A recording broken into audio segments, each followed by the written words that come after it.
focused on family, his music, and his health. He was diagnosed with Graves' disease while he was in prison. Here he is in a recent Fox 5 exclusive interview after his release. The last 6 months, because like the doctor said, like I was literally fading away. Words can't explain how blessed I feel. After Brooklyn, Vybz Kartel will make stops in Costa Rica and London. Amanda Rosone, WNYC News. Fine, see me baby, everything crisp. My good love make you turn and twist. Compose, you're not dead.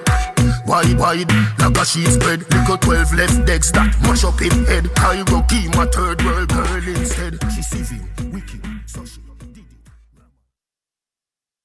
WNYC supporters include Foreman School, a Connecticut co-ed college prep school dedicated to empowering students with language-based learning differences and executive function deficits, hosting an open house on Friday, April 18th. Information at foremanschool.org. This is Allison Stewart, host of All of It. Did you know that you can live stream or explore archived episodes of our show for free 24/7? Download the WNYC app today at wnyc.org/app. It's 5:51, coming up tomorrow on All of It, or coming up tomorrow on WNYC. This week on Terrestrials, a look at the overlooked, how some of the world's most humdrum creatures may hold secrets that could shake up science and even protect humanity. That's tomorrow at 1, right after Radiolab, and right here on WNYC. 43 with light rain out there right now. Showers today and rain likely this afternoon, a high near 48. And then tonight, rain and cold, a low of 38 and gusty. Wonder if they're going to get that Giants and Yankees game on at the stadium tonight. 43 with light rain now. It's 6:52.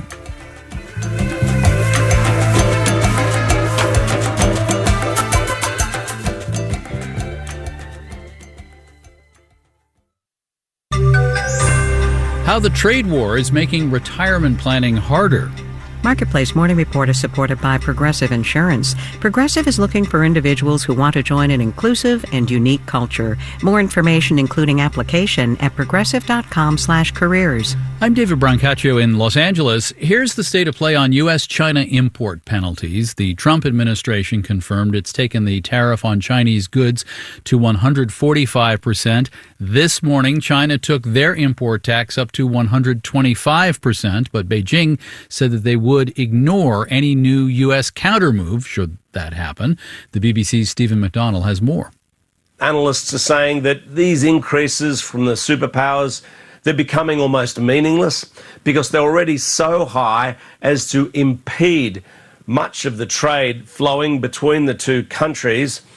And if you look at these comments from Donald Trump to his supporters saying, no worries, we're going to whack China with these tariffs and they're going to cave in quickly. Well, I think this just shows that is absolutely not going to happen. While S&P futures are up 1% at the moment, with some of the biggest stock market swings ever seen in recent days, you have to use a wider angle lens. The S&P is down 7.1% since just before President Trump's April 2nd tariff announcement, and down 10.4% year to date.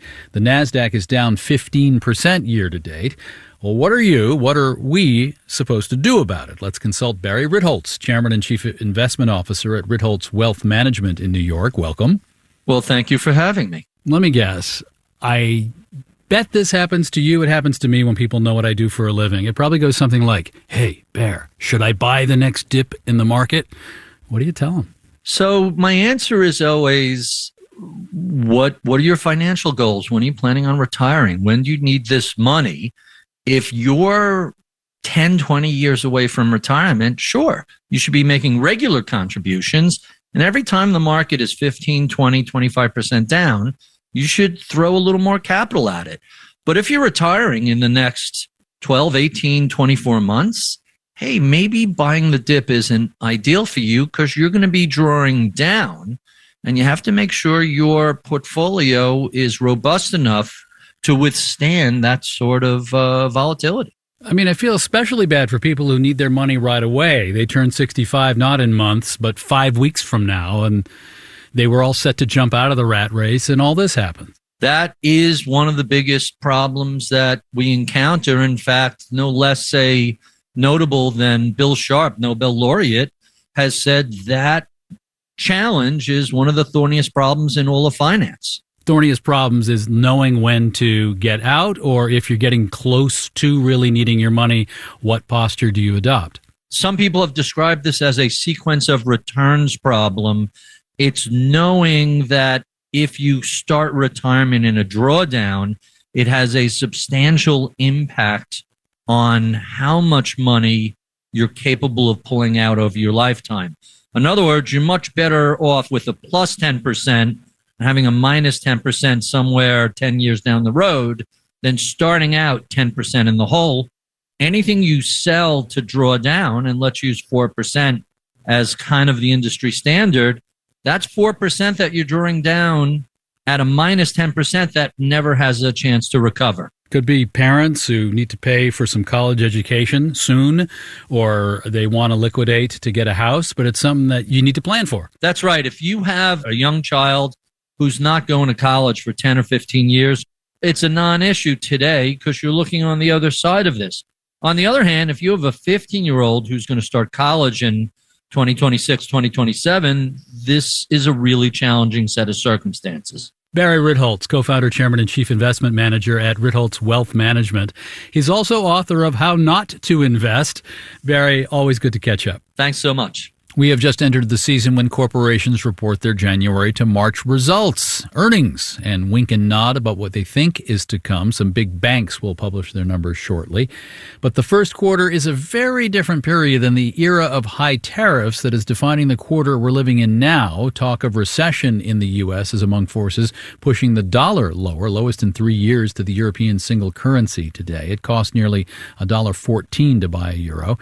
Lower dollars do make it easier to sell U.S. goods in other countries, but it makes imports on top of tariffs more expensive still to Americans, and a lower dollar depresses the value of overseas profits of American companies brought back to the U.S. Marketplace Morning Report is supported by Schwab.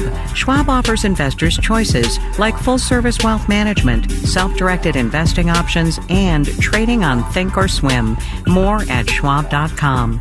And by Viking, exploring the world in comfort. With a fleet of small ships, Viking offers travel experiences for the thinking person. Discover more at Viking.com. Can you mix Prada with Versace, or is that a fashion faux pas? Prada of Italy is buying Versace, also from Bella Italia. Capri Holdings, Versace's parent, is paying $1.4 billion as a guy who wears Patagonia and LL Bean. I hadn't realized that Versace and Prada customers are different. Marketplace's Stephanie Hughes has more.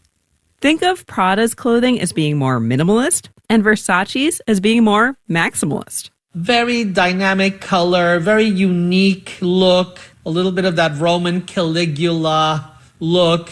Milton Pedraza leads the Luxury Institute, a consulting firm. He's done some work for Versace in the past.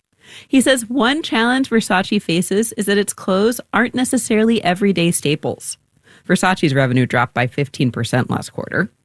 And Pedraza says with this acquisition, Prada is getting a well-respected fixer-upper, and one that could put it on a new path where we see at least the beginnings of a luxury fashion conglomerate that is Italian-owned and Italian-driven.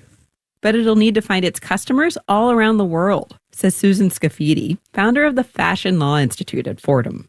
The Made in Italy label is key to luxury, but Made in Italy has to sell outside Italy. Italy is a substantial market, but it's not anywhere near as large as the U.S. And Scafidi says aspirational consumers are a big part of that market. And if tariffs make those colorful Caligula-type pieces more expensive, then they might hold off. I'm Stephanie Hughes for Marketplace. Our executive producer is Kelly Silvera. Digital producers are Dylan Miettinen and Jarrett Dang. Our engineers are Brian Allison and John Brewington. In Los Angeles, I'm David Brancaccio. It's the Marketplace Morning Report.